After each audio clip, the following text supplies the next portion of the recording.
The Final Destination is the fourth film in the franchise and sees the return of director David R. Ellis from Final Destination 2. This entry's main gimmick is the use of 3D, which Hollywood was beginning to heavily push around 2009. So let's have a look and see if the extra dimension adds any depth to Death's grand design.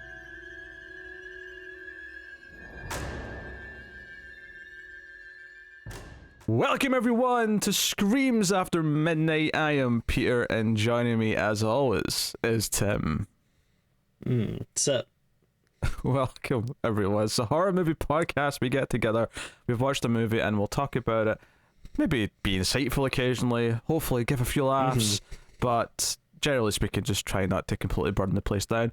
This is going to be an episode about The Final Destination, or as I'm going to refer to it for the rest of the show, Final Destination 4, because screw you, adding the word "the" is not enough.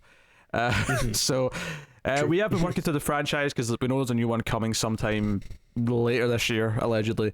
So we did the first three, gave our thoughts. This is the fourth one. This is the first time I've seen this since it came out in 2009. I saw it around that time, and this is the first since. How about you? How many times have you seen this?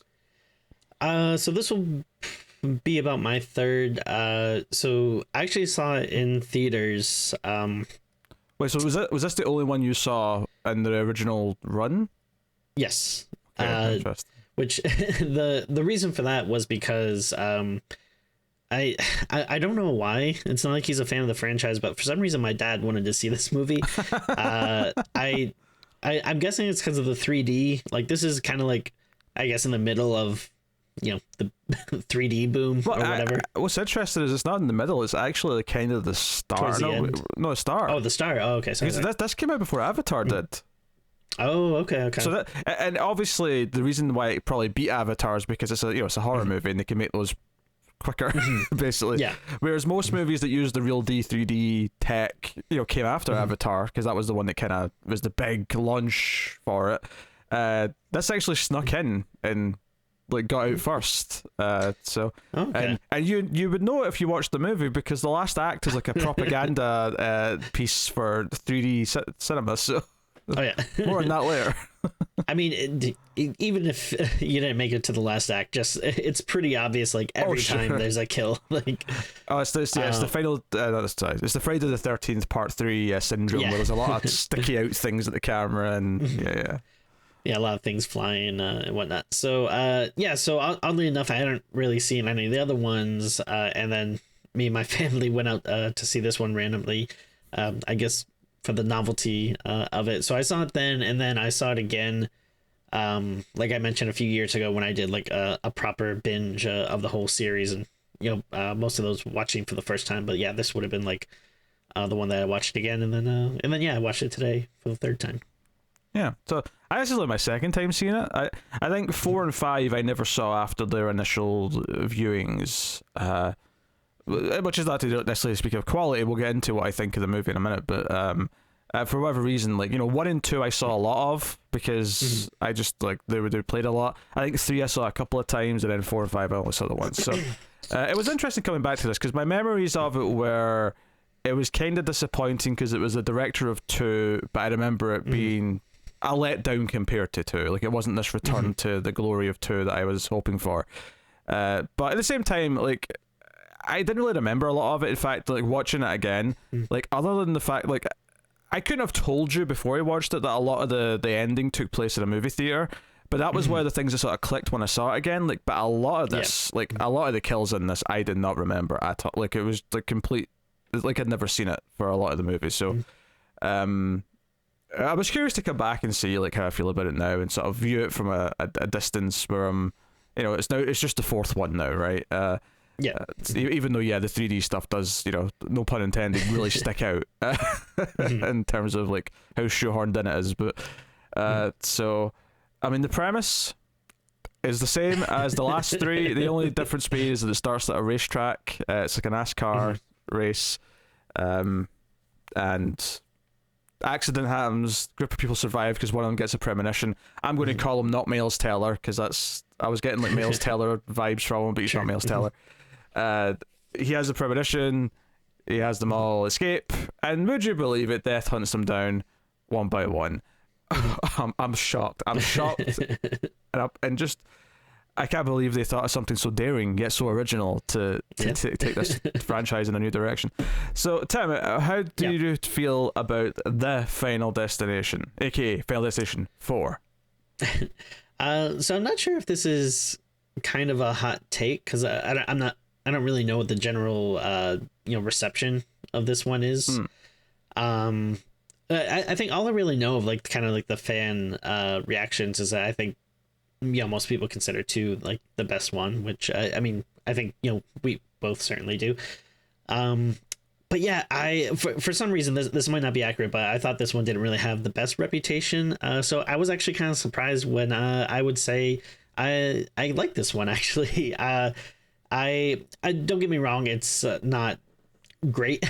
It's not like high cinema or anything by any means, but after the third one being kind of a dud, I like that this one does feel like it was going back to more of what we liked in 2, which I didn't realize it was the same director. So it's funny you mentioned that, because I feel like it's interesting. Like we really like 2, but then 3 is kind of this weird thing that kind of goes back to the first one. It's like, oh, it's back in high school, and like the characters are being a little bit more dramatic and serious. And then this one, it does feel like a bit more like 2, where like you're out of that school setting, and there's a bit more interesting character personalities, and it's a bit funnier.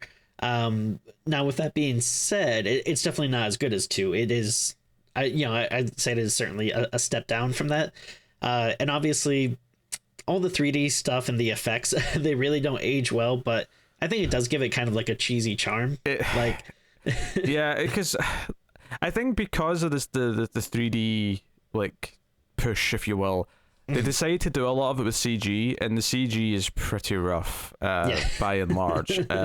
Whereas Final Destination 2 did have a lot of practical effects. Like when you look at that car, the highway stuff at the start, there's a lot of like actual stunt work and like dummies and cars flipping around and stuff. And so the it's CG kind of funny that is one of the knocks I'd put on it. Yeah. For sure, yeah. And then, but I mean, it's one of those things where like I don't knock it down too much, because I am enjoying this a bit more for the cheese. Like I'm looking at it more as like something that I want to be kind of silly and laugh with. So like I don't need it to be like the absolute best looking or whatever. But I mean, yeah, it's a lot of the scenes definitely are not great. And it's funny, I didn't even really think about it, but it's like, this and 2 are both like car related openings, even though they're very different. But I like a lot of the kills though, despite the obviously you can complain about the effects a lot, but I do think the kills are pretty fun, and there's definitely some pretty funny moments here and there, I thought. So it's not like amazing, it's not great. Like 2 is this one that really stands out as not just being a good Final Destination film, but being like a good film. This I would say is a good Final Destination film, but probably not a good film, if that makes sense. I get what you're saying. I mean, I don't know if I'd go as far as say Final Destination 2 is a good film, but maybe I've just been a bit snobby in my classification of what I think. But no, I like Final Destination 2, I think is great, and I think that for any faults it might have, it is kind of the best take on this franchise. I will say that while I think I may be a little more negative than you, I was kind of pleasantly surprised that this was better than I thought. I do think I do have some knocks against it. One is obviously the CG. I think the other one is that I don't think the characters are anywhere nearly as memorable as 2. For sure, yeah. Yeah, I think the main group are kind of just a bunch of generic blank, like college age kids, and there's not really much to them. I think aside from like the kind of asshole best friend, like he's annoying, but I think he at least stands out a bit. But like the actual main dude is just like bland as hell. There's nothing to him. And then the other critique that is becoming an increasing problem in these movies, so it's not really this movie in particular's fault, but we have to go through the how do we stop this like from happening. Oh, we think we've solved it. In fact, this movie does it really early as well. They think they've solved it like 30 minutes before the end, and I'm like, guys, there's like 30 minutes to go here. Like, there's no way you've done this yet. And it's probably because they've not really thought of a new way to play, to spin it. So they keep doing the exact same like reasons why they think they've solved it, and I'm like, this didn't work in the first movie. It didn't work in the second movie. It didn't work in the third movie. I'm shocked that maybe, just maybe, it's not worked in the fourth. But you push that aside, I do think the deaths are typically way more fun than 3. That's another thing I was going to bring up too, because we're watching these relatively close to each other. So I think that's another thing that I feel like kind of props this movie up a little bit, is that 3 was such a dud that if you're watching this one closely after watching 3, it does feel a little better in comparison, I would say. Yeah, I mean, it's one of these weird things where I'm like, I am so like, I love the wacky deaths, and some of them in this are really fun, and they've got a sense of humor to them, which I do think is the right for the franchise. But the one thing I am sick of is the premonition signs that death is coming side to the story. I've been done with that for ages, and so I definitely could do with less of that. And it's not as moody as 3 where it'll stop and like, but there is moments where like the character just has dreams in this where he just sees like CG objects floating around and it looks so bad, but that's like his clues of what the next murder is going to be, and it's just rough. And there's definitely like some entertaining bad moments. Like there's some moments where characters will just like for some reason be really stubborn about something, and it's like, you're an idiot. Why are you so feeling so strongly about this? There's like a super weird flip-flop where like one character is like this total believer, and then like later on they're just like totally against it. I don't know, it's very strange.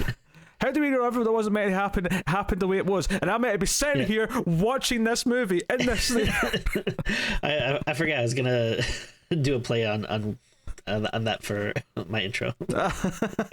But it's just funny you mentioned you bring that I forgot about this whole theater sequence at the end. I do like, I mean, it's a lot of like very on the nose stuff, but I like the little kind of meta winkiness to it around that section. It's skirting a line because it's like, on the one hand it's like, okay, it's going for this meta thing where they're setting it in a place where the audience is hopefully watching the movie, but at the same time, like seeing all the crowd go "Ooh!" when they're watching the 3D movie, I'm like, come on. It's like you're trying to sell everyone on the idea that this is how they're supposed to be reacting to the 3D. And like, I could be wrong, but I thought like one of the characters earlier says that like it's like a chick flick or something. Yeah, he says, I don't like, why would that be in 3D? but it's not even just that, why would that be in 3D? He says, no, it's like a chick flick. And then we see the movie playing out, and there's like a car chase and explosions. Yeah. And it's like, what the hell are you talking about? I think next time, like the next Fast and Furious movie that comes out, if someone asks me to see it, I'm like, I don't really watch chick flicks. Yeah, say that to Matt, see how that goes down. I will say this though, I appreciate that when they're watching the 3D movie in the theater, because we're not seeing it through the 3D glasses, it actually looks like a real 3D movie does when it's not. Yeah. Got glasses. It looks kind of blurry because you've got the two like parts of it kind of like overlapping.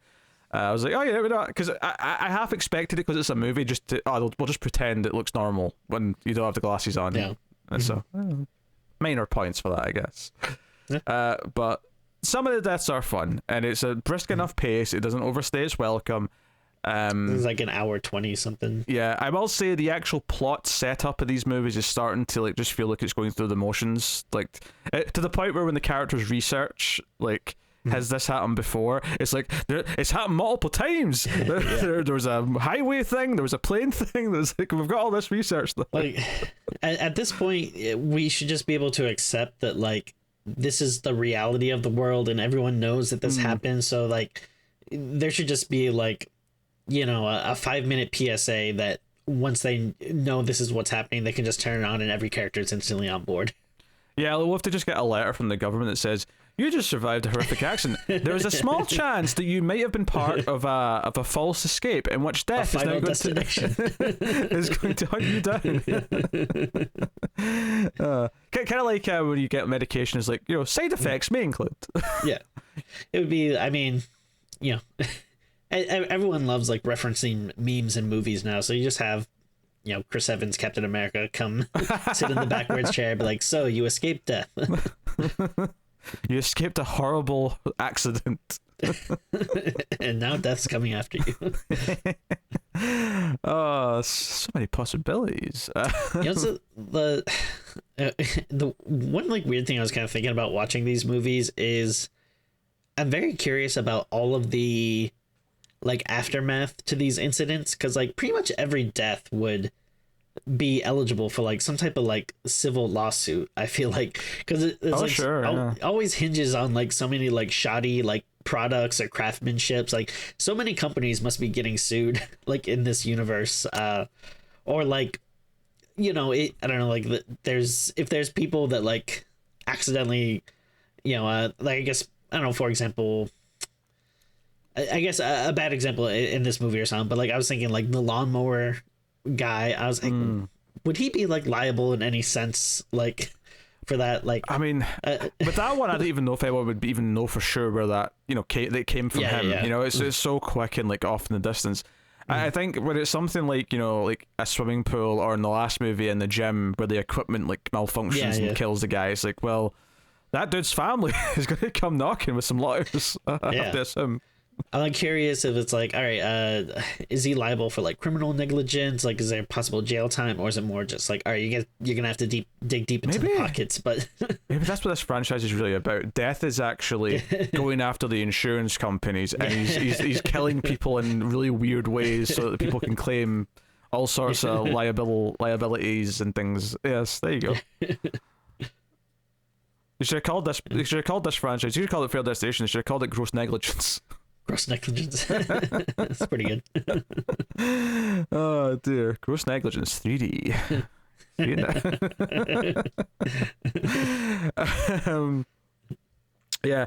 Just a couple of notes on the cast. What's funny is that when I first saw this in 2009, I didn't recognize anyone in it. Well, except the as she's credited, the MILF. She's actually credited as MILF / whatever her name is. Let me click on her to find out what it is. Oh no, I'll let you scroll through it. I know it's MILF / Angela, whatever her name is. I recognize her because she's popped up in a few small roles here or there. People might remember as the woman in the elevator in Liar Liar that Jim Carrey can't help but tell she has magnificent boobs or something to that effect.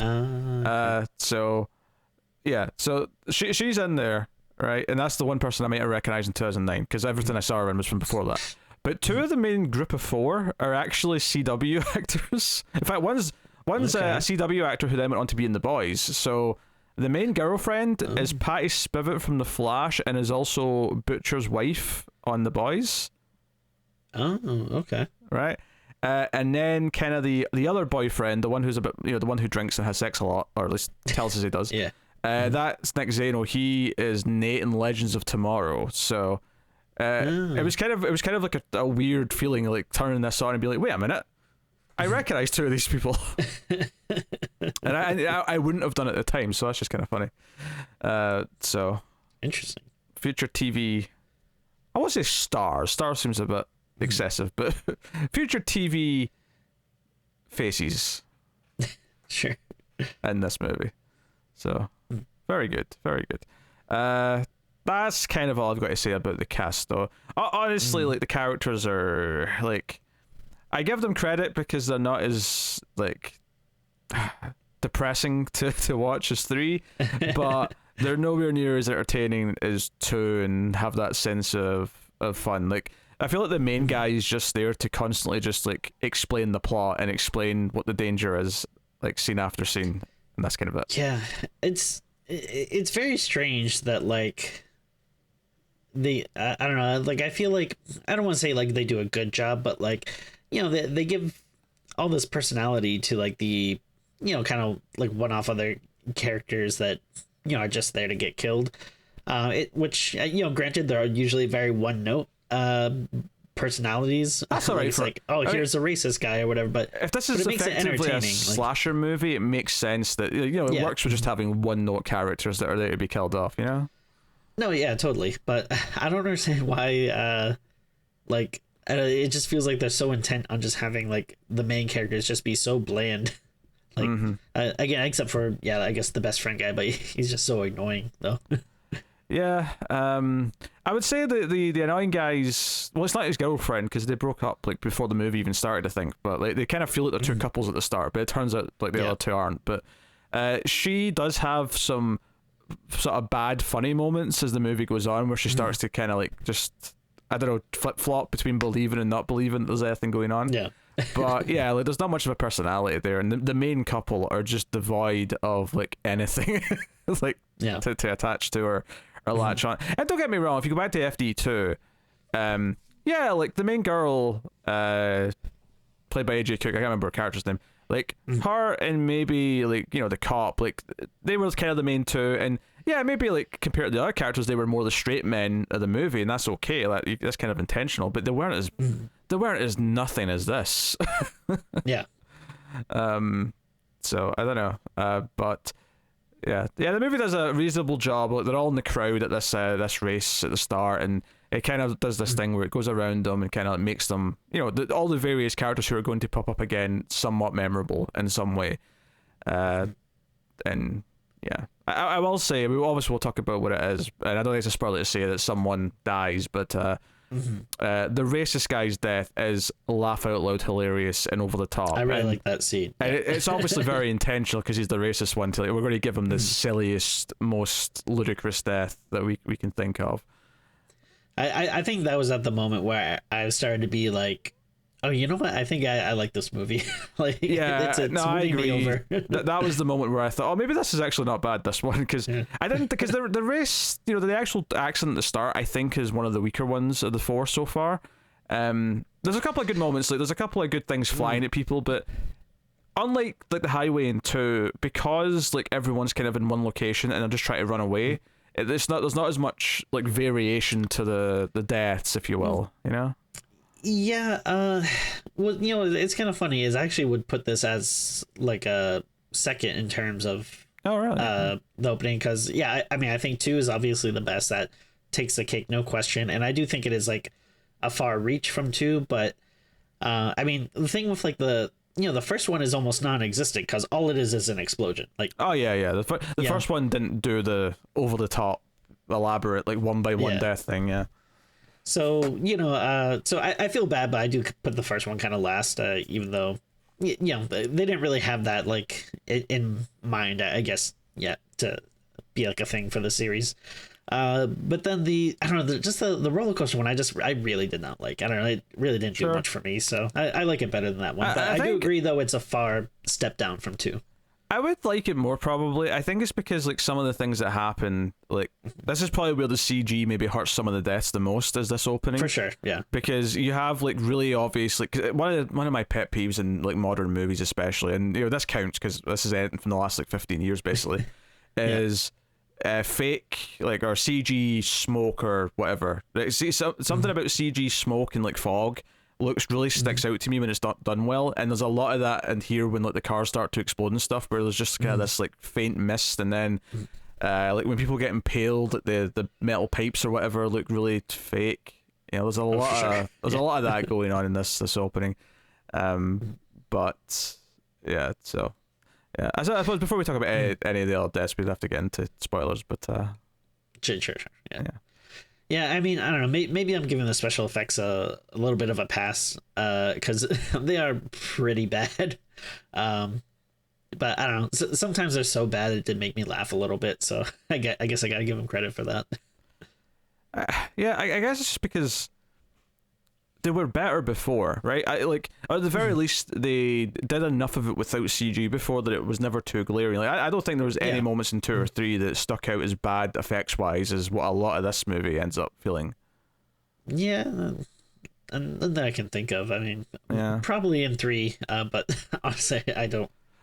Some of the roller coaster was a bit dodgy green screen wise. Like, don't get me wrong, but this one feels like every other death has like a really dodgy CG element to it, you know. Yeah. And I think it's partly because they want the CG object to fly to the camera or stick out to the camera, you know. So there's a reason for it, but that reason, of course, is just like, because at least when you watch Friday the 13th Part 3, and you do recognize all the bullshit like 3D sticking out the camera stuff, at least it's not CG, so it's all practical. You know, it's a yo-yo, it's a baseball bat, it's a pitchfork that they've got poking at the camera. Whereas here it's all just like really cartoony CG. So that's what it is. When you went to see it in theaters, did you see it in 3D or? I didn't see it in theaters. I saw it later that year, so I've never seen it in 3D. Oh, okay. And I've never had a 3D TV, so yeah. And I don't even know if they make those anymore, to be honest. I feel like they don't. I mean, I could be wrong, but I don't think they're big sellers.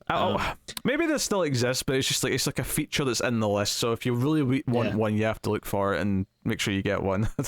Yeah, I will say, obviously, it was many years ago, but I do remember having fun with it in 3D. And while I normally will not opt for the 3D version of most movies or whatever. If I am going to see something in 3D, like, I would usually want something like this that's like something a goofy horror movie that, stuff like's going to be flying at you. Yeah, once like I realized I wasn't fond of 3D, the only things I remember actively choosing to see in 3D were the 2 Piranha movies that came out. I saw, not the second one, but I think I saw the first one in 3D. Yeah, it was Piranha 3D, then Piranha 3 Double D. Because of boobs, everyone. Yes. Boobs. We've not done those in the show yet. We did the original Piranha once upon a time. So right. We have to go back and do Piranha 2 The Spawning, which is the directorial debut of James Cameron. Jimmy Cams. Yeah, JC, our Lord and Savior. And then the 3D era 2010s movies. Yes. With all the CG and the boobs. The boobs, yes. Yes. I don't remember them very well, but I remember a lot because it's like Spring Break or something. There's a lot of just topless women going around. Yeah. So there you go. I could be wrong, but I do think you see a detached penis at some point as well. I think that's in the second one, actually. Oh, is that the second? Maybe I'm wrong. Maybe I'm misremembering. I mean, again, my memory of these is very vague. Yeah. I remember jet skis. I remember boobs, and occasionally a detached penis. Yes. Hello, cat. Yes, we're great at spoilers. You'll be happy to know. So full spoilers. Spoiler cat has arrived. Full spoilers for Final Destination 4 from this point on. Especially, I call it 4 because not only is it the 4th one, but they also went back to calling the next one 5. Just, It's, so on HBO Max, they have the Final Destination collection. So you can watch all the movies. And it's so annoying because, like, they do it in like alphabetical order, so it's like 1, 2, 3, 5, then the Final Destination. It's like, come on. That's infuriating. It's infuriating. Yeah. All right. So is there anything from the start? I mean, also I don't know. All this stuff drives me insane because like, I have the recent Planet of the Apes trilogy digitally. And it's just so annoying because it's like, if you want to watch it in order, you gotta scroll all the way down to Rise of the Planet of the Apes, then you gotta scroll all the way up to watch Dawn of the Planet of the Apes, and then you gotta scroll all the way back down to watch War for Planet of the Apes. And it's like, just do 1, 2, 3. It's so easy. Yeah. Honestly, the thing that bothers me about them is not so much the Rise, Dawn, and War. It's the fact that they have the Of the Planet there. I was like, just call it Rise of the Apes, Dawn of the Apes, War of the Apes. Like we know what it is. Like it's too clunky. There's too many words. Yeah, or like, I don't know, just make an algorithm that if you know that the movies are sequels, that they're gonna be lumped together. It's annoys me. Group by franchise, so you can just go to Planet of the Apes and get all the Planet of the Apes movies in order. Yeah, I agree. And the titling with everything is so out of control these days that that's not the only example. It's just the first one that popped into my mind. But I love that this movie being called The Final Destination has led to this brand. All right, so the opening, I don't have too much to really add about the opening. It does an okay job of establishing the cowboy guys sitting there. There's the racist couple behind them. the mum with her two kids sitting a little bit further down, which feels like a weird thing to take your two young kids to, unless they're really into race cars, I guess. Maybe they are. I don't know. But I mean, I feel like there's a lot of young kids there because I feel like I don't know. It seems like something. Yeah, like I don't want to offend anyone, but to me it's stupid. So it feels like something that like only stupid kids would want to go to. Sorry.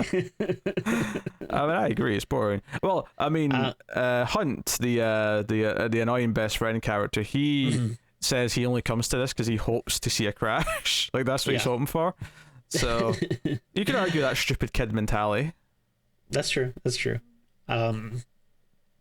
Yeah, so what's weird with the kids is I guess it's too loud for them, so the mom is sticking tampons in their ears, which seems kind of strange. I mean, this is just meant to be strange for the sake of like, oh, it's memorable, and like he'll remember it when he flashes back and he's going through it again. Because everything else he predicts is like he predicts like a guy in front of him is going to say down in front. I mean, that's not that weird a thing to suggest someone might say when there's a crowd.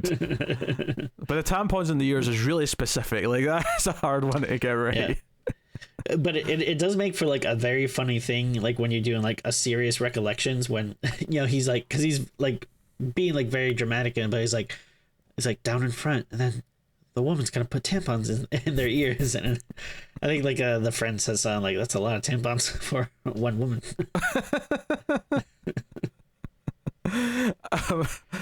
And it's also weird because like it feels like the mom's doing it as a joke. Like she like laughs at the kids too. Like at some point, like I think she like nudges her husband. Is like, hey, check this out. It's just very strange. I kind of like the weirdness like that's going on in like a lot of this.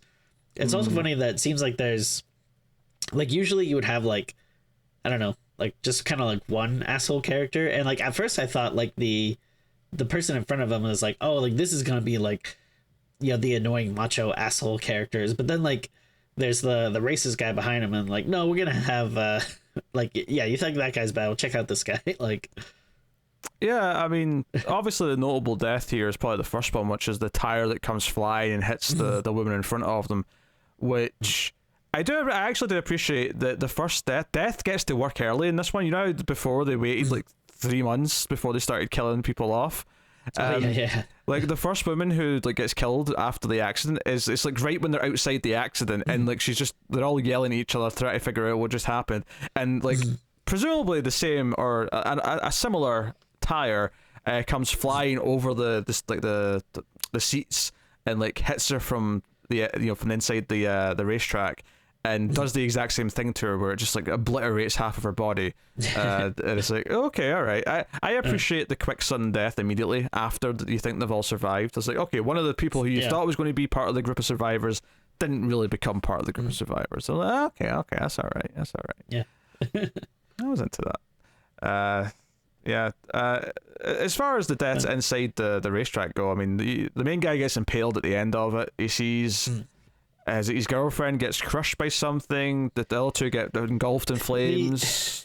There's a lot going on, so I forget all the specifics, but I know like it usually amounts to like a lot of people just getting like crushed by something. Like I think someone gets crushed by an engine at some point. I think like an entire flaming car like falls on the audience, and then there's some structural damage, like some ceiling collapses and crushes some people.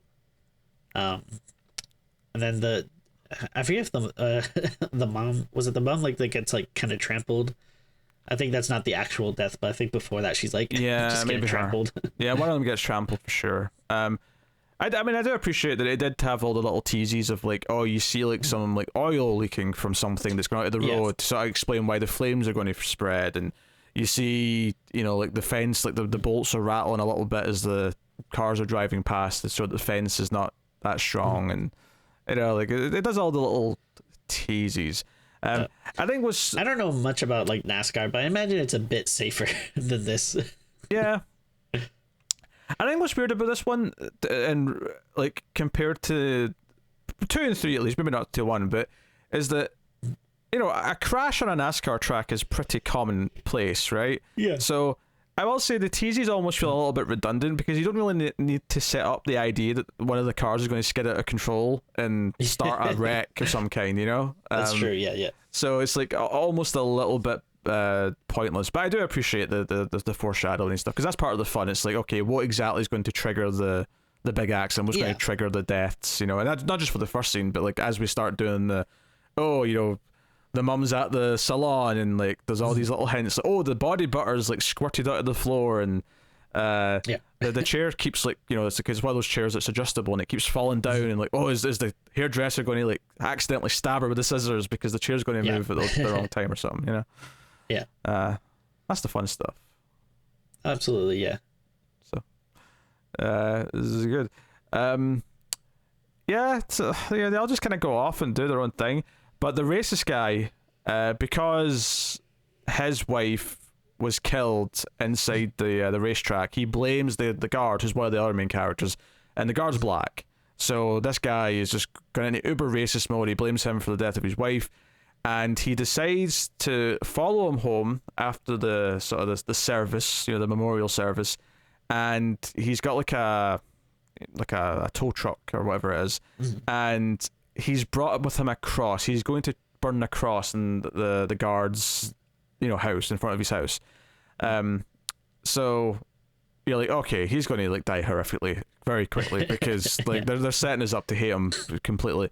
And sure enough, like the hook from his tow truck, or is it a tow truck? Maybe it's the wrong vehicle I'm thinking of. I think so. Yeah. But it's got the metal hook. It's kind of confusing because I think he has like a tow truck or something, but then also the other kind of asshole guy is also a mechanic, so it's kind of weird. Yeah, but the hook kind of falls at one point and he just kind of leaves it because he's like, I'm gonna have to, you know, put this cross in the ground, and it's when he's digging that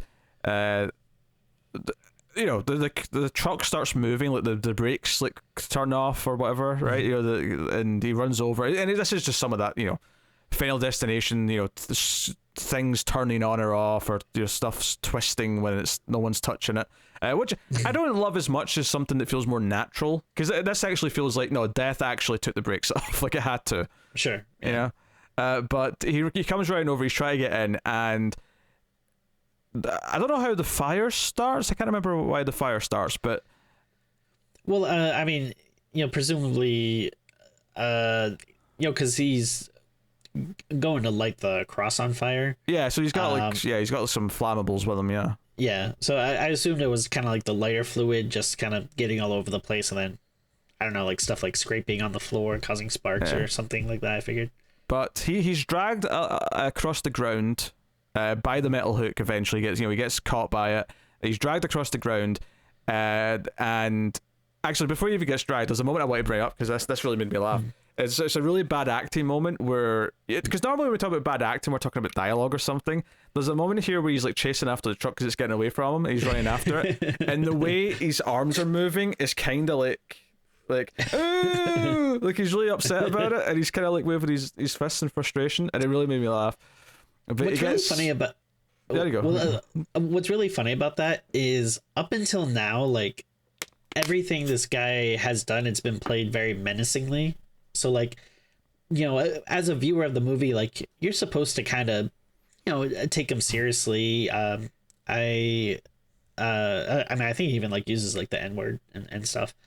He does, he does once, yeah. So it's like, I mean, you obviously hate him, but it's also like, oh, this guy's like kind of unhinged. It's a little scary. Like, what could he, you know, what's he gonna do? Maybe and that's to see. Yeah, maybe that's why this is so effective. Is funny because totally, yeah. he flips to being this like looking like a complete tit, and obviously the guard like hears some commotion and he comes outside, so he gets to see him being dragged across the ground on fire as the fire's spreading up the chain of the hook to the vehicle, which eventually makes it explode, and the whole thing is just comically over the top that you can't help but love it. Yeah, and he's like, and he's screaming and like, you know.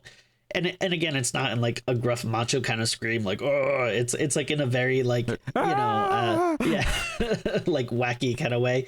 And while this is all going on, again, because like the car turned on, so the radio turns on, and on the radio they're playing "Why Can't We Be Friends?" Yeah, like, that's right. You know, this song about racial equality and stuff. So like, and usually it's a little eye rolly sometimes when you have those kind of needle drops, but in here I think it works really well.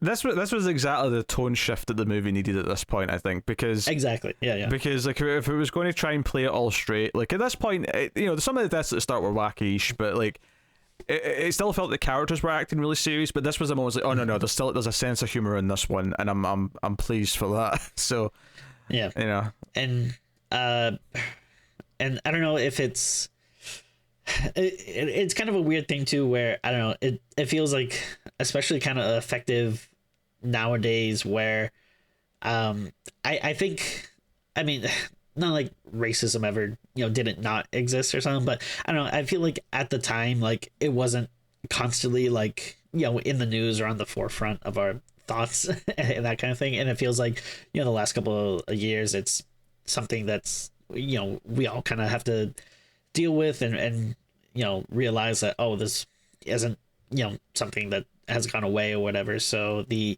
don't know, it feels kind of more prevalent, and which today, which in turn kind of, I don't know, made it feel more cathartic seeing a like truly bad person get a pretty good comeuppance. So it's it was funny, but also it's kind of like you're kind of rooting for, like, yeah, like let's have this guy get it. Yeah. Who's next? Because I feel like there's a second death before they actually start going to looking for the others to like say, hey, that you might be in danger here. I mean, I feel like it's the mom. As is right? yeah, totally, it is the mom. You're right. I think it's because we already mentioned her scene briefly that I just kind of written off as we'd done it. But no, so she's taking her kids. Well, she's not taking her kids. She's going to the salon, but she's telling her kids to run off and go to the arcade or something, and it sets up like the kids are like throwing these little rocks at a sign, and there's like a guy in the lawnmower, one of the ones that you ride, that you're just going around, and that's set up for the eventual kill. But there's a lot of like teases inside. In fact, speaking of actors, Saul Goodman's secretary is the woman who works at the salon. So there you go.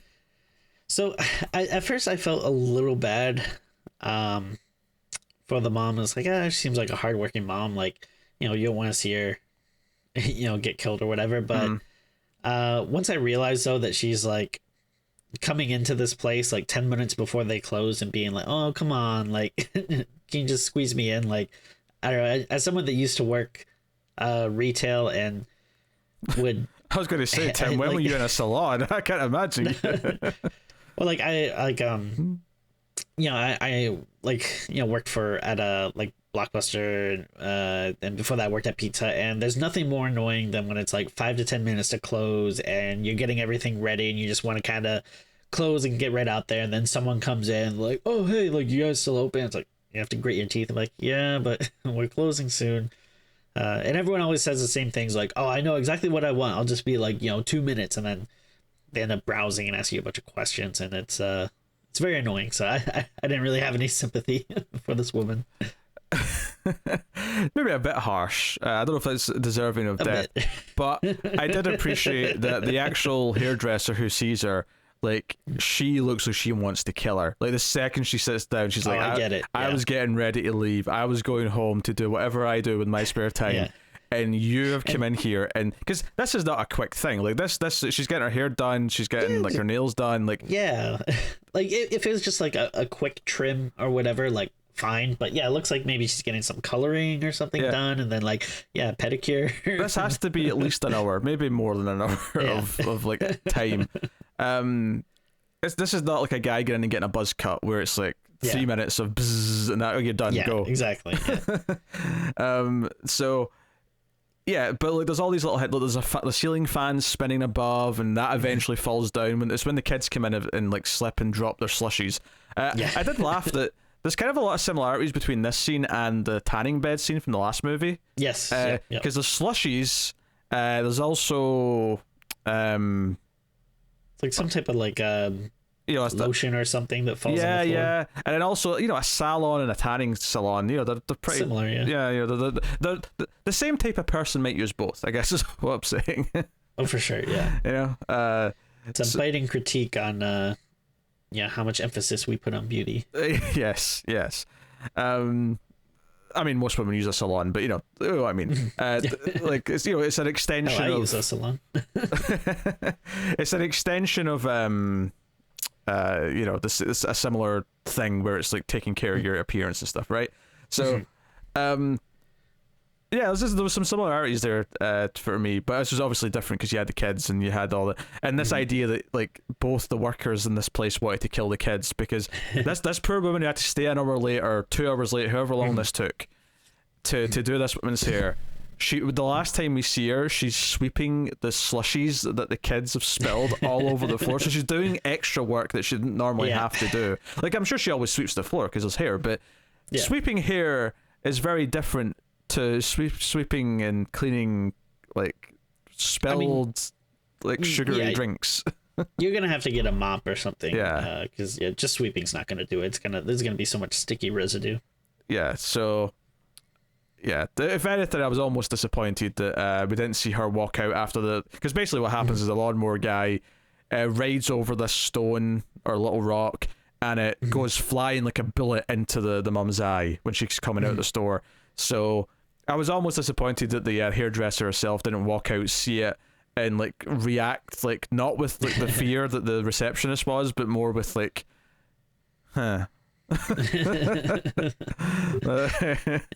just a sick smile maybe comes across her face. I could have been into that. And I forget what she says too, but she says something like, I'm gonna have to keep my eye on you too, or something like I'm going to keep my eye on you too until you're in college. And then the receptionist goes, maybe military school. I was like, maybe. But then, or does she say something like, don't leave my sight or sight? I feel like she says something about eyes or sight right before the rock. There's a nudge, wink, wink of the eye. Yeah. I might have brought this up before too, but there's so much like fake out stuff that could almost kill her or whatever. Yeah, the fan falling down, the chair falling when the woman's got the scissors next to her head. Yeah. So like my question with that is, are these just coincidences or is death trying and failing until he gets it right?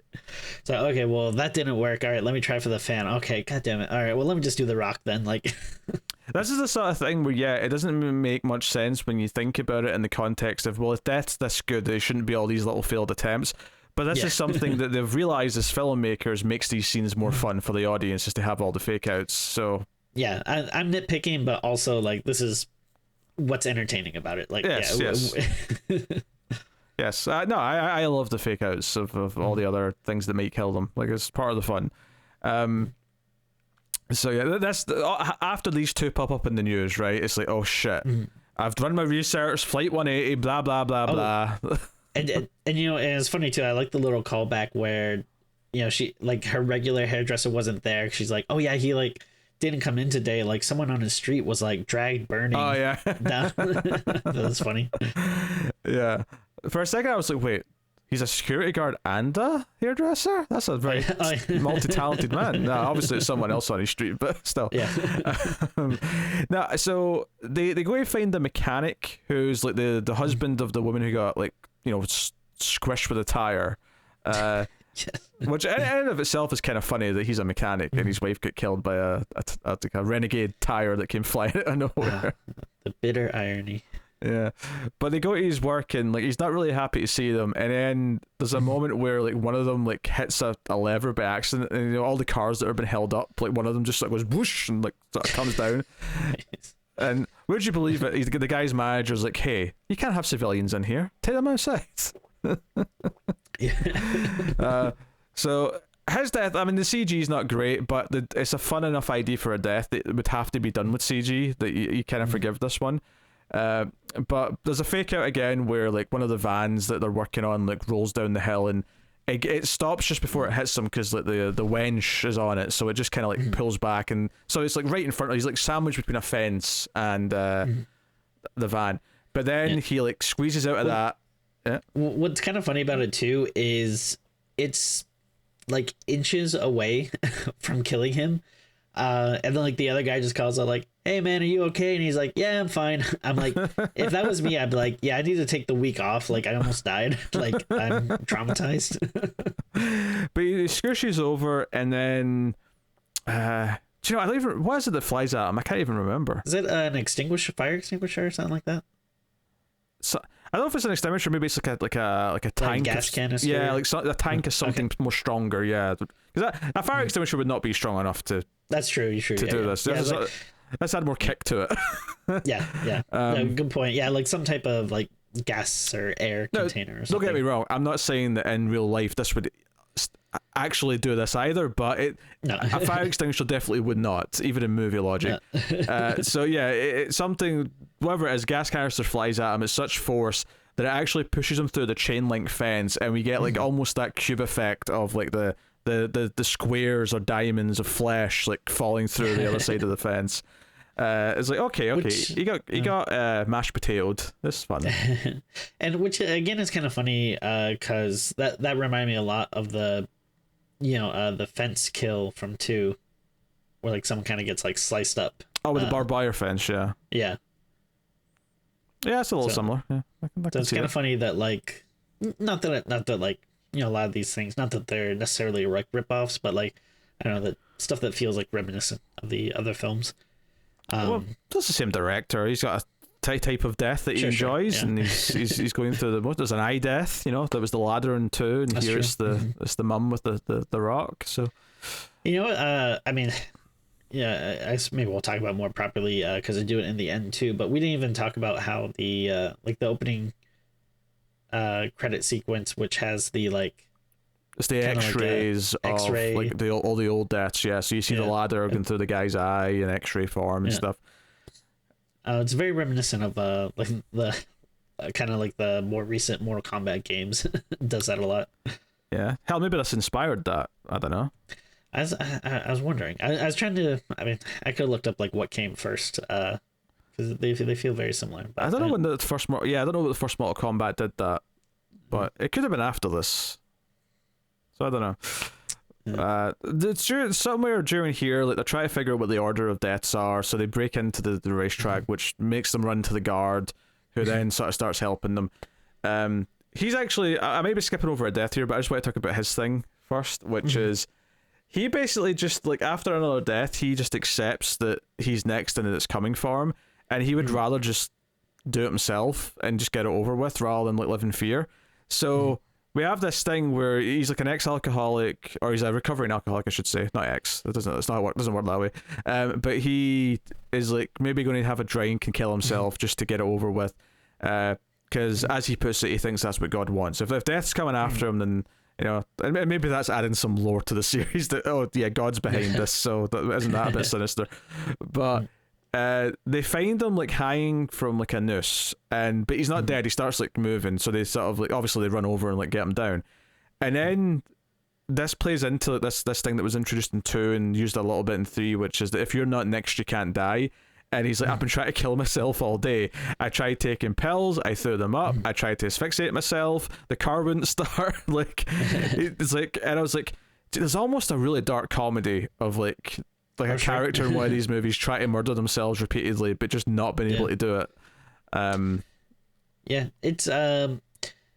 It's interesting. I do like this idea, but I do wish maybe it was a bit more comedic. Like his character feels so heavy, that it's all taken like more seriously than I would like. Like it'd be nice. I mean, I don't want to bash this guy. He's like a fine actor or whatever, but I feel he could maybe gotten someone better for the role. Like he plays everything so somber, which I mean maybe that's on the director and everything, but I don't know. I would like maybe just someone a little more peppier or energetic or something, because I don't know. It's always like a bit more depressing when he's around.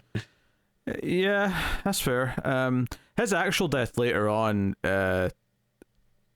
is a redo of the bus hitting the woman in the first one, which is fine, except it's really obvious it's coming because of the way the shot's framed. Like you can see it coming a mile off that he's about to get hit with something. Absolutely. Yeah. So I'm kind of just positioned or trained that whenever I see like someone crossing a street in a movie, I'm like, just like, oh yeah, something is gonna come, just smashing them at some point. So I'm trying to remember if Hunt, the shitty like best friend, if his death was before all the suicide stuff. I think it was, because Yeah. him and the girl best friend, like they both are like sort of like in jeopardy at the same time, and they split up to go and try and find them, and because they save the girl, Janet, I think her name is, at the car wash. I think that's because immediately when they realize he can't die, they basically say, wait, because we saved one and it skips someone, we stopped the design, we stopped the plan, so we're out the woods.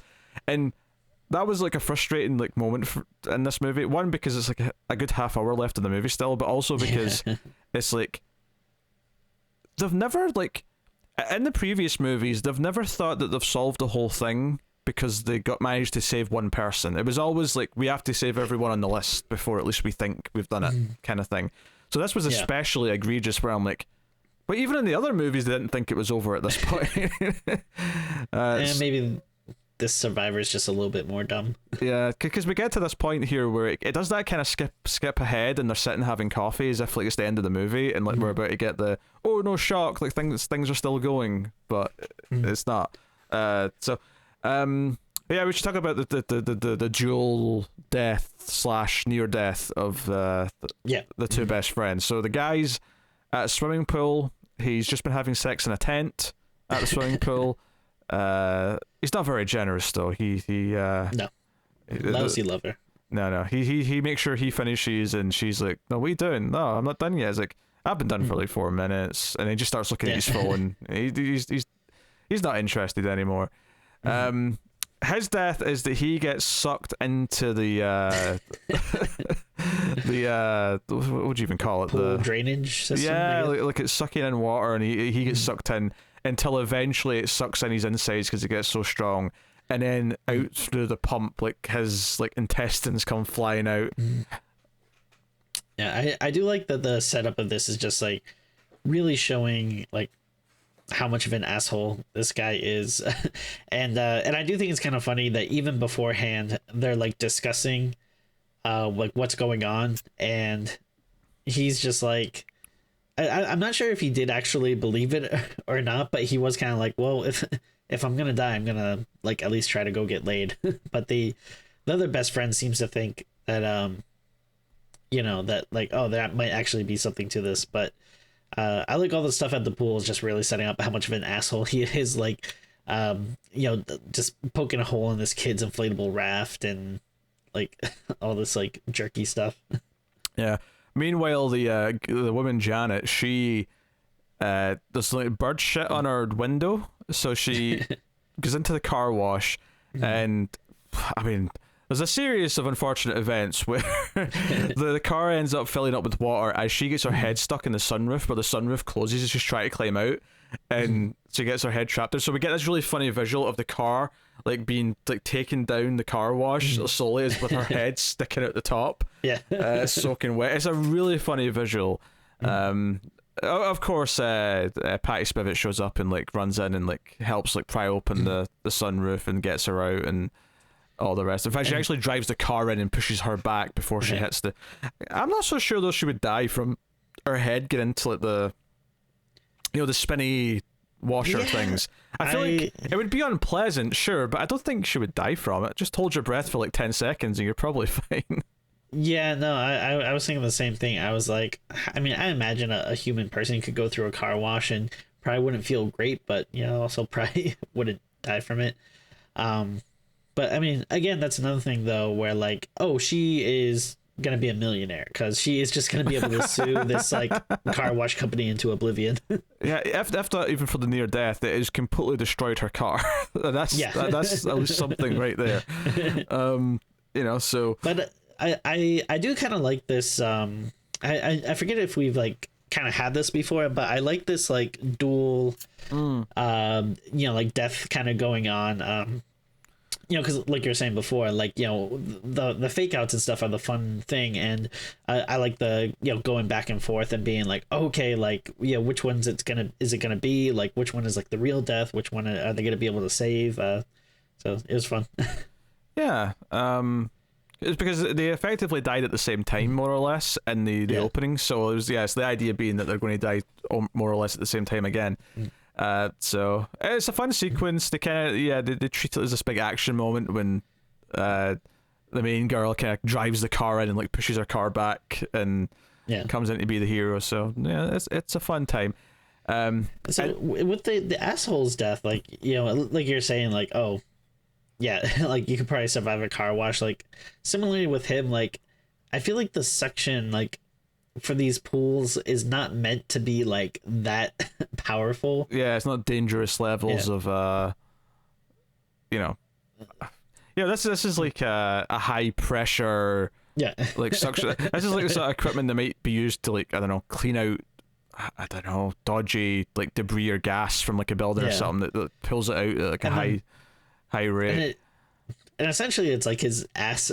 I guess it's kind of getting stuck in this pipe, but like I don't know. I kept thinking like, oh, like I don't know, is he like, if he takes off his like swimsuit, like could he like swim up? Like I don't know if that was like was holding him down or.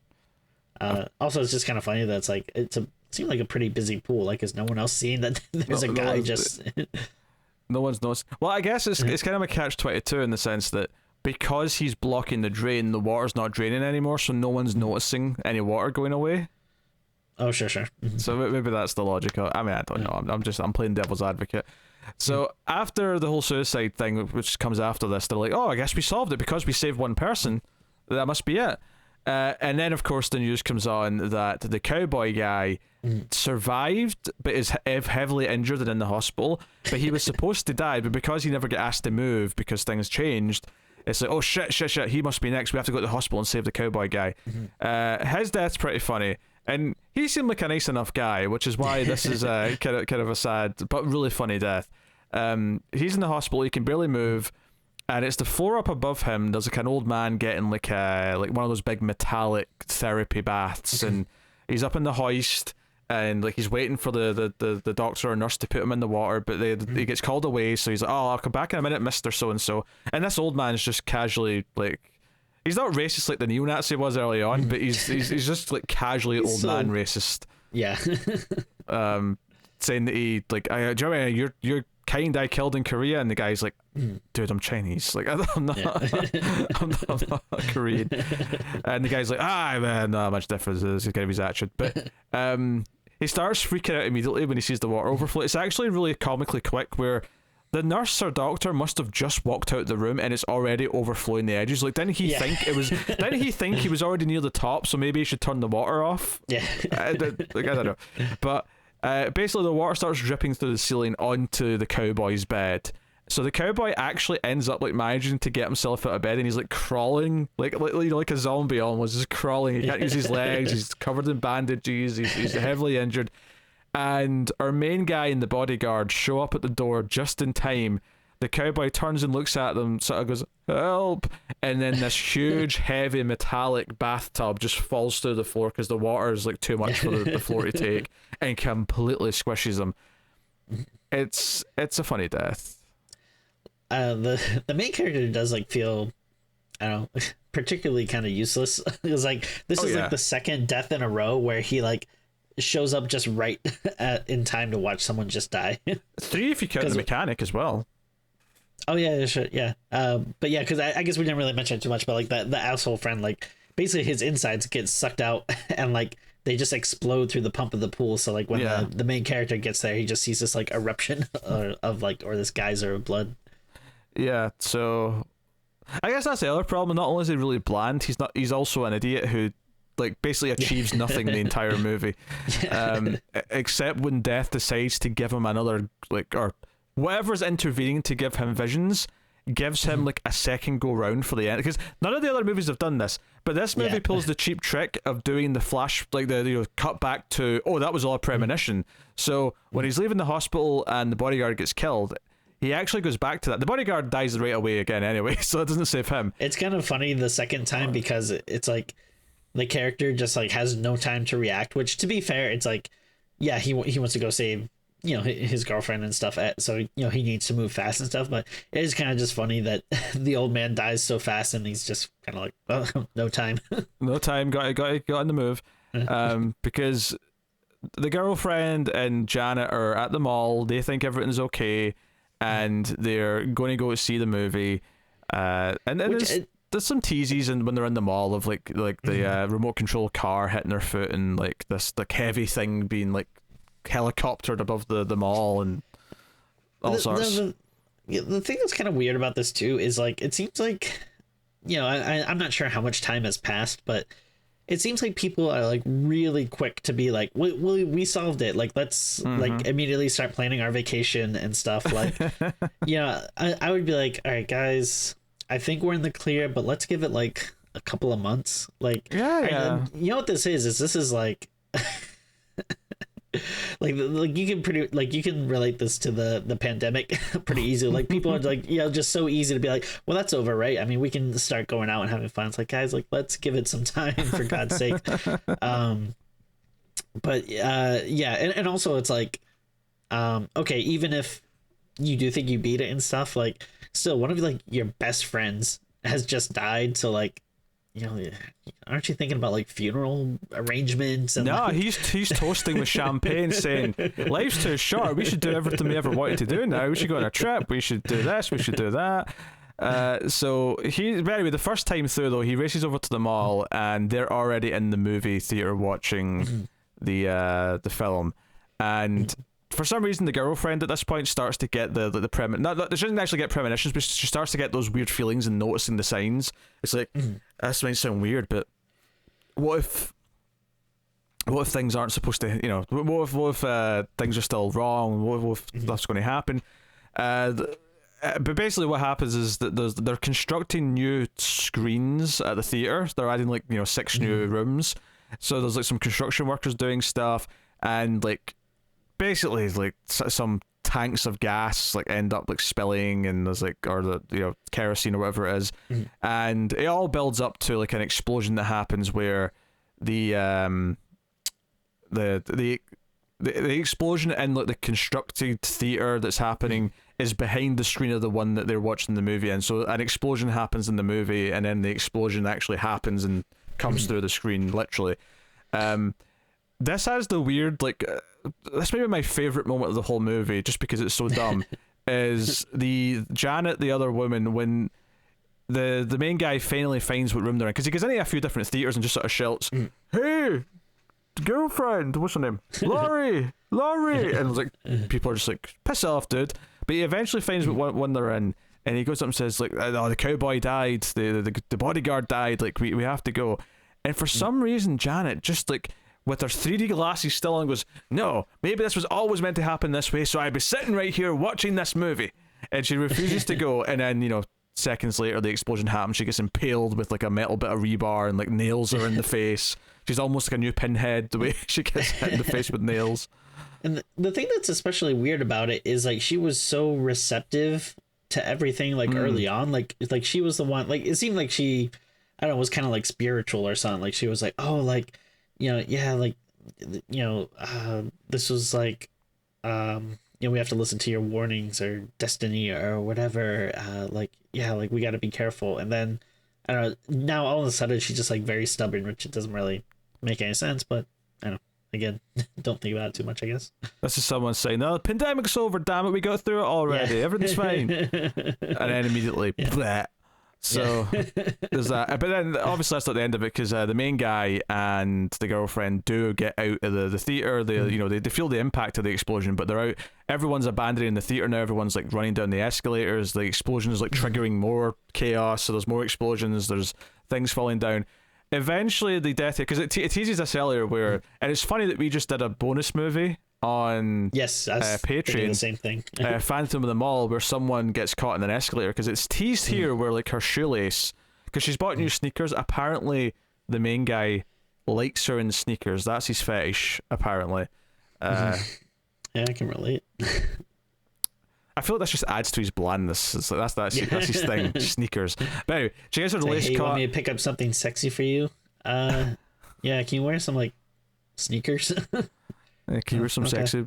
Yeah, put on some. Put a raincoat on. Yeah, a raincoat and a cowboy hat or something. I don't know. Maybe cowboy hat's a bit more adventurous, I suppose. There's some role play options with a cowboy hat. For sure. Yeah. Yeehaw, all that stuff. Anyway, so.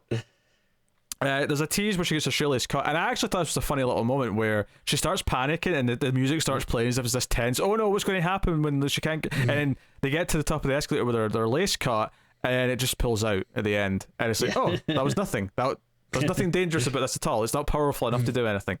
So that made me laugh, mainly because of the other movie we watched where we were debating that a little bit. But well, I say debating. We both agreed that it wouldn't do anything, but the movie was trying to tell us it would. Actually, another thing I just remembered from the opening that I thought was really funny is at one point when he's like looking around for like clues, and the camera just focuses on like the back of someone's shirt, and it just says like "Life's a bitch" and then you die, and like it's just very funny to see this very stupid shirt, but like it has the very dramatic music to it. Well, there's one little extra bit since you brought this up. After it says "Life's a bitch" and then you die, underneath that it just said "questions." Oh yeah. Like I don't know, I like stuff like that where it's like, oh, the music is taking it very seriously, but the thing you're looking at is just like, it's so silly. Yeah, because so the girlfriend Laurie gets this over the top death here in the escalator where half the escalator gets like hit away by like the roof falling in or something, and so we get like it's all the gears underneath the escalator that are like sort of pulling her in, and she gets like sucked in and grinded to death. Now, I'm still not sure if these would be powerful enough to actually mush a person and like pull them in. I still feel like they would just get stuck once your foot goes in and maybe break your foot or something. Yeah, but don't get me wrong. It does look more convincing than just the top of the escalator. You know, it looks more menacing. At least what they've, because I have seen like the escalators being worked on. Just, you know, they're out of commission, so there's a workman in, and you can see like. You know, it looked kind of like this, but they intentionally obviously made this with the CG look really menacing. Like, oh no, this is like a grinder in here. like all these chains going.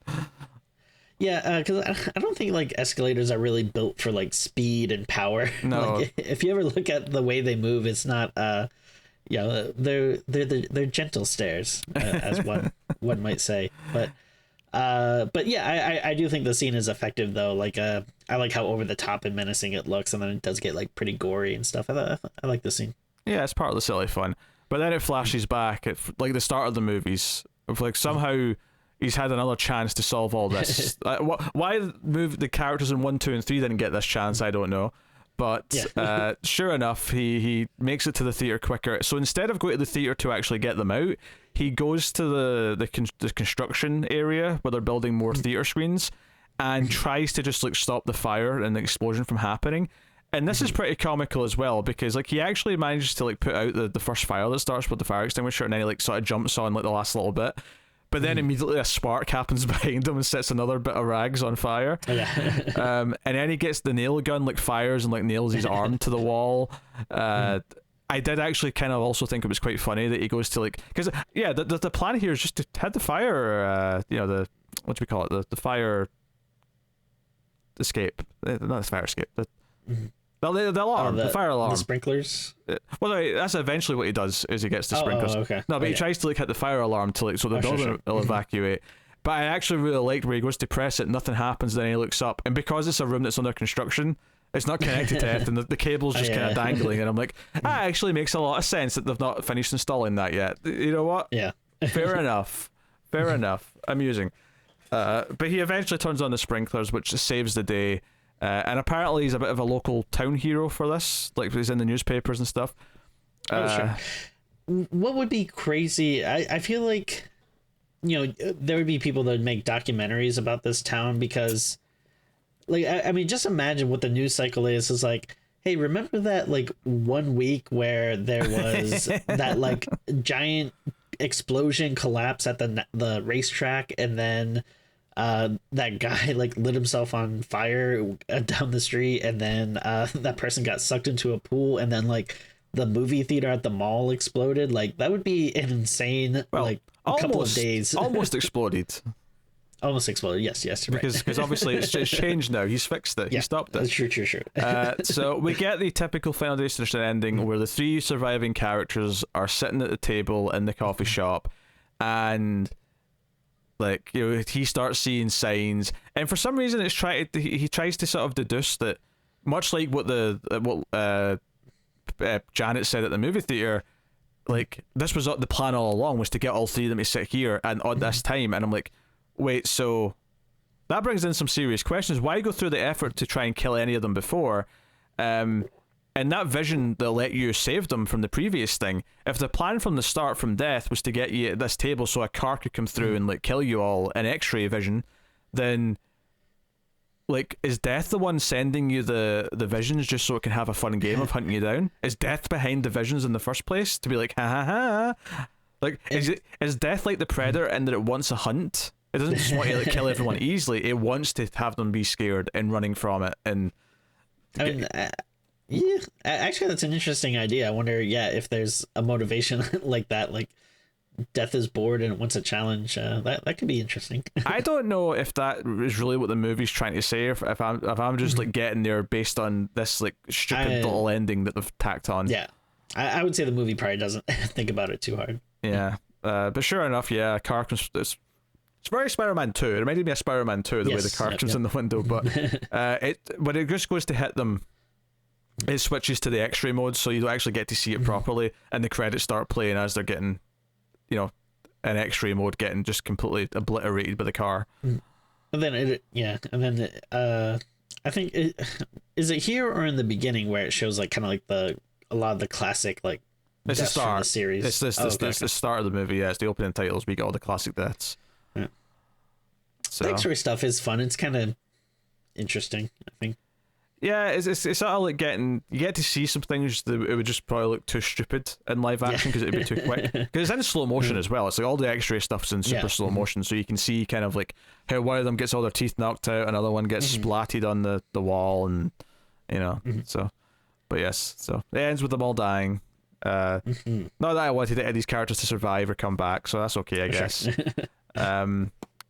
Yeah. So I mean, I guess like to sum it up, I would say that I like it probably better than 3 and 1, but it's still there's still a bit of a void between this and 2.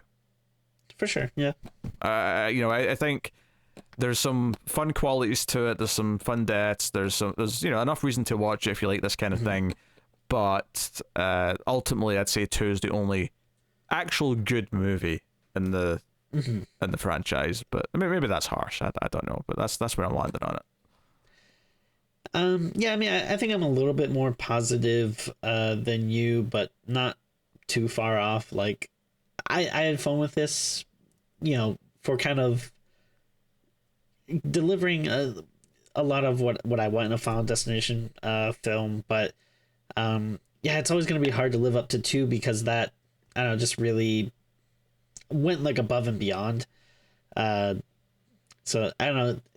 It'd be interesting, like if these movies were like kind of reverse, where it'd be like, you know, if this one came first and it was like, all right, this is like a good, it's a step in the maybe a better direction, and then like, you know, and then 2 came after and was like, oh, okay, now this is like the pinnacle. This is like perfected what it was doing here. But I still think it was a quite a bit of fun, but yeah, I'm not mad at watch. It's still cheesy and stuff. Yeah.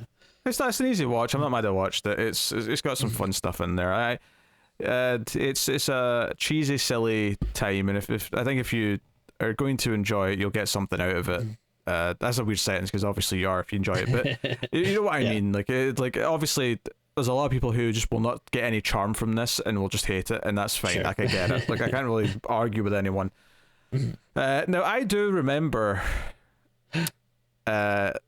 enjoying 5 kind of in a similar vein, a bit more than this, like in the sense that it's not a good movie, the characters are really dumb and stupid and bad, but I remember the deaths being fun and like some of the logic the characters have being really like funny in a bad way. So I'm curious to see if I feel that way when we watch 5 in a few weeks time, but we'll see. I honestly, I don't think I like remember anything about 5 at all. And I will say this: I actually predicted the ending of 5 when I was watching it the first time in the theater. Because 5, I think, yeah, 5's the only one I saw in the theater. Now that I think about it, it's the only one I ever saw in the theater. So, obviously we won't spoil it now because that's for next time. Yeah. All right. Well, I guess we can rate the movie then. Tim, what you giving the Final Destination? It's not a perfect movie by any means, and it's certainly not the best in the franchise. But at least for right now, until we do the next one and the one after that eventually, I do think it's pretty clearly the second best for me.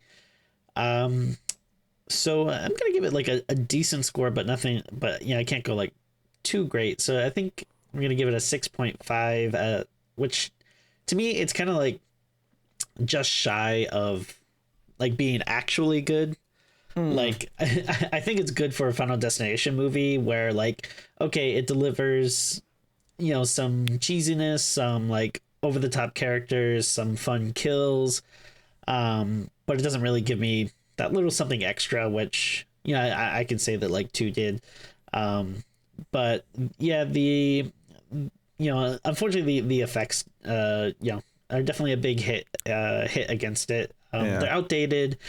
In a weird way, I do find it a little like charming and nostalgic because it's like, oh man, remember when like effects look like these? But yeah, I guess it doesn't really go super far. I was less amused when it was the dream stuff where he was just like picturing like a CG hook because it's the hook that's going to kill the racist. So you just see this CG hook, but because it's just the item on its own, it feels like this doesn't feel like a scene in a movie. It feels like this is like someone who's just built a CG hook and the computer is showing it off in like a little viewer. And spinning it around. Kind of like, it kind of feels like is like when you would find a new item in a survival horror game. Ah, yeah, and you can spin it around and you can look at it properly. But yeah, no, like definitely not a bad movie. And it's kind of a shame because you kind of get the sense that if there were just a few things that were tweaked just a little bit, that I still don't think it would be better than 2, but it would definitely shorten the gap between the two. Yeah, it'd be closer. A lot more. Yeah. Like I think maybe maybe mixing a little bit of more practical stuff with the CG effects. More practicals, and then make the main couple of characters like less. Yeah, just give them something less bland. A little more interesting. Like just a few things like that could just really go a long way. But 6.5 is still a decent score, especially for this show, which I don't know if we watch a lot of crap. Even lean into like the main character. I see if they leaned into the idea that he's useless and he keeps not being able to save anyone. That could have been a funny running thing. Yeah, if like they really played that up and like every time he showed up it was like, damn it, not again, I keep getting everyone killed. I would like that angle. Yeah, I do love it this time. They just ignore the idea that the police might be suspicious, because they do end up being at like 3 or 4 different murder scenes or like the accident scenes, so yeah, I think I'll just go with a straight 6, which I think is, I think my memory of this was it was like a 4 or 5. I think that was like what I had in my memory. And watching it again, I actually do think it's a decent sequel of Final Destination that does have some problems, does have some things that I would nitpick at, but I think the deaths are fun enough and it moves quick enough that I do think I recommend it more than 1 or 3. I think 1 and 3 just like they have some elements that annoy me a bit more when it's trying to take itself too seriously. This almost like inadvertently circumvents it a little bit by just not doing a good job with the characters, but yeah, so a 6 out of 10 for me. Yeah, that's why I'm kind of curious, like what the horror community at large kind of views this movie as, because I did think it had more of a worse reputation. Like, I think I don't know, surprisingly, I was gonna say I think there's I do think that's kind of a divide. There are people who prefer 1 and 3. There are people who prefer the more serious 1 and 3 and think that 2 is too goofy. And that's insane to me, because I think this the taking itself seriously stuff is just kind of painful, because it's like the franchise just doesn't fit a serious tone to me at all. I'd agree with that. Yeah. So I think Like- a serious version of Final Destination would be more like It Follows, I think, where there's just like a presence like coming for you, rather than, you know, goofy mousetrap style chain reactions. Right. Yeah. Like if you wanted to take it more seriously, I feel like you would have to really tone the deaths down, and they would just have to be like more normal More deaths. intense, more intense, but less elaborate. Yeah, but yeah, to me that doesn't sound fun. Like the fun is how over the top and kind of crazy the deaths get. Well, it could be good, but you just, you know, I compare it to It Follows, and It Follows is a great movie, but it's a great movie because it's really well directed and written. So, like, you'd have to like bring your A game to make it work. Whereas, For sure, you can do schlocky, silly deaths in a movie that doesn't have to be great, but can be fun and work on that level. Yeah, just like a slasher movie. The benefit a slasher movie has versus Final Destination, though, which is kind of a slasher movie, is that we don't have to have the characters like stop and figure out the rules of a guy with a machete. You know, there's no like, oh, death's coming after us one by one, and we have to figure out the plan. Like, no, there's a guy with a machete, and he's going to kill us. He's a maniac serial killer, and that's it. That's all you need to understand, and we all understand that concept. So that's the benefit they have in terms of simplicity. But there you go. That is Final Destination 4. We got one remaining for now, but we got obviously the new one coming sometime later this year. The plan will be we're doing something else in 2 weeks' time for the next regular episode, and then we'll be back to Final Destination with 5 the following episode in about a month's time. So that is what's going to happen. I will take this time to thank our Patreon producers for the month. So thank you to Tyler Hess, Cindy Palacios, David Short, Board Now, Christopher Moy, David Brown, Al Treisman, and Alison M. Fordyce.